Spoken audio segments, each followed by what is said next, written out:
Bienvenue dans cette vidéo. Nous avons pour vous interviewé les alumni de Start in Saclay. Nous avons abordé son parcours universitaire, son expérience à Start in Saclay et l'évolution de sa carrière. Je vous laisse découvrir ça en images. Bon visionnage. Salut Mario, alors est-ce que tu pourrais te présenter s'il te plaît? Hello, du coup je m'appelle Mario, j'ai bientôt 25 ans, je suis pharmacien et je travaille dans une start-up en santé. Et qu'est-ce que tu as fait comme étude? Du coup j'ai fait un diplôme de pharma à l'Université Paris-Saclay, donc c'était à Châtenay-Malabry, maintenant c'est passé sur le campus de Saclay à côté de Centrale. Et en fait en dernière année de pharma, on a l'occasion de faire un diplôme soit de pharma, un M2 classique à l'université, soit des écoles de commerce ou des écoles d'ingé. Et du coup j'ai fait un master en innovation à l'école polytechnique en dernière année, donc en alternance. Assez intéressant, très pratico-pratique. J'étais chez Boiron, du coup, l'homéopathie, et je m'occupais de toutes les stratégies, nouvelles stratégies, nouveaux business hors homéopathie, voilà, pendant un an. Et alors, pourquoi l'entrepreneuriat et comment tu t'es découvert cette passion? Entrepreneuriat, ça fait très longtemps que ça m'intéresse, depuis que j'ai 14-15 ans, c'était un peu familial, mes parents ont un peu entrepris, je trouvais ça super de pouvoir être un peu indépendant, gérer son planning. À la base je voulais faire médecin en cabinet libéral, donc du coup full gestion de planning, indépendance, etc. Finalement j'ai fini pharmacien, mais c'est très bien aussi. Donc tu as fait aussi partie de Start in Saclay, quel était ton rôle dans l'association? Donc ce que j'ai fait chez Start in Saclay, je suis rentré en tant que Respo Com. J'étais en milieu de deuxième année de pharmacie, donc c'était il y a déjà 5-6 ans. J'ai fait quelques mois de com, j'étais hyper motivé. Et souvent en associatif, comme on est une asso qui est assez large sur beaucoup de campus, à l'époque, on avait un peu du mal parfois à se coordonner. Et j'étais un des plus motivés, j'avançais beaucoup, etc. Et du coup, le président, qui était aussi pharmacien à l'époque, donc c'était Eric Ross, m'a proposé de passer au poste de président directement au bout de quelques mois. Donc j'ai été président pendant un an, j'ai fait une pause d'un an où j'étais plutôt en charge du pré-incubateur. Et puis après, j'ai refait un mandat de président pour relancer un peu l'asso d'un an aussi. Qu'est-ce que tu as pu apprendre avec l'asso? J'ai pu apprendre beaucoup de choses avec Start in Saclay, ça a été vraiment une école pour moi. J'étais en pharma, donc c'est des compétences vraiment scientifiques, on n'avait rien appris niveau entrepreneuriat, commerce, et pour moi c'était un peu une mini-école de commerce. Hyper intéressant pour apprendre à gérer des équipes, on était plus de 30 à l'époque quand j'étais président au premier mandat, faire des partenariats, donc apprendre à parler aux gens, parler à l'oral. Moi j'étais super timide, j'avais jamais parlé devant plus de 10 personnes, j'avais peur de lever la main en classe, et là je faisais des after-work, des confs à 300-400 personnes où il fallait tout animer, etc. Donc super intéressant là-dessus. Je pense qu'en termes de logistique aussi c'est super intéressant parce qu'on doit gérer pas mal d'événements, 30 à 40 par an, donc il faut tout prévoir, donc gestion de projet, logistique, ça a été une super école. Et aussi pour le réseau, on a rencontré énormément de monde, on fait des partenariats avec tout le campus sur Paris, sur Saclay, et du coup ça m'a énormément boosté dans ma vie pro. Et quels souvenirs t'en gardes de l'asso?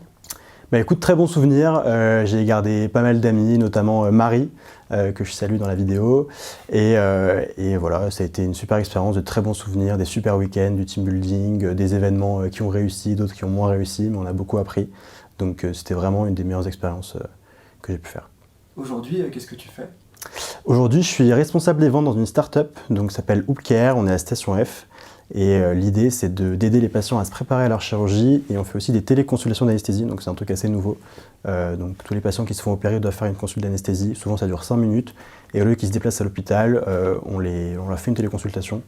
Et ça aide aussi les hôpitaux, il n'y a pas assez d'anesthésistes, donc du coup on fait une téléconsultation pour les hôpitaux avec nos anesthésistes à nous, et du coup ça permet un peu de libérer le bloc opératoire et de mieux gérer le service d'anesthésie. Et quelles sont tes missions au quotidien? Bah écoute, c'est assez varié, c'est énormément de prospection notamment, donc aller voir les hôpitaux, faire des congrès, discuter avec des médecins, des chefs de service, des directeurs d'hôpitaux, faire des déplacements pour aller les voir, et à faire avancer les établissements pour aller vers une signature de contrat et un déploiement. Donc je m'occupe aussi beaucoup de tout ce qui va être gérer des phases pilotes, des déploiements, me déplacer et appeler, faire des mails avec les hôpitaux. Quels sont tes prochains enjeux pour les années à venir? Niveau enjeu, là j'essaie déjà d'avancer à fond dans la boîte où je suis, donc développer au maximum la boîte. C'est assez entrepreneurial, on est moins de 10 en France et aux US, et du coup c'est très indépendant, très flexible, et on a beaucoup de marge de manœuvre. Là on a des contrats qui sont signés, on a encore plein qu'on peut aller chercher, donc c'est très entrepreneurial et j'aime beaucoup. Et potentiellement plus tard j'aimerais bien monter ma boîte en santé et retourner à l'entrepreneuriat concret un petit peu plus tard. Parfait, pour finir, est-ce que tu aurais un conseil à donner pour les étudiants entrepreneurs du plateau de Saclay? J'ai plein de conseils à donner, c'était le rôle qu'on avait chez Start in Saclay. Le premier, ce serait de se faire accompagner parce que notamment à Saclay, il y a plein de structures, il y a le Pépite, il y a Start in Saclay, il y a plein d'autres structures, des incubateurs et autres. qui sont là pour vous aider. Donc faites-vous accompagner, parlez de votre idée, restez pas dans votre coin. Moi c'était mon cas au début, je restais dans mon coin, j'avais peur qu'on me vole mon idée et en fait personne ne vous la volera. Au contraire, on va vous challenger, vous proposer des idées, vous aider à améliorer votre idée et c'est super important d'en parler. Et en plus de ça, vous allez pouvoir trouver potentiellement des cofondateurs, d'autres personnes qui pourront vous faire avancer dans le projet.